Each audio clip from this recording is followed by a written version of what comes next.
Why she got extra half mark last test? Everybody has written Industrial Revolution 1.0, 2.0, 3.0, 4.0. There she also mentioned sociological impact. You just have mentioned Industrial Revolution 1.0. She added one more subheading, sociological impact also. That's the reason why extra half mark. Anyway, congrats. So keep it up. Actually first test రాసినప్పుడు నాకు like 39 marks వచ్చినాయి 80కి. అప్పుడు first time నేను రాసినప్పుడు నా answer sheet బాగానే ఉందన్నారు, కానీ ఫస్ట్ టైం నాకు సార్ ఏం చెప్పారంటే మీ ఆన్సర్ షీట్లో డయాగ్రామ్స్ మిస్ అయినాయి అని చెప్పారు. సరే సెకండ్ టైం నేను డయాగ్రామ్స్ వేసాను అనమాట.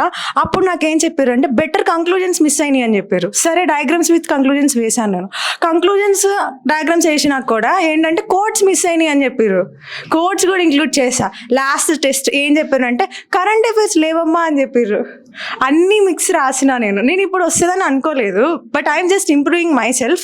నేను ఎప్పుడు కూడా నాకు హైయెస్ట్ రావట్లేదని బాధపడలేదు. బట్ ఎందుకంటే నేను ఎందుకంత ఇంప్రూవైజ్డ్గా రాయలేకపోతున్నాను ఆన్సర్స్ అని బాధపడుతుండే.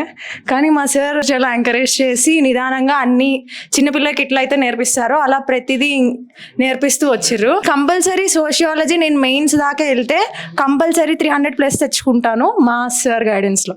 Thank you sir.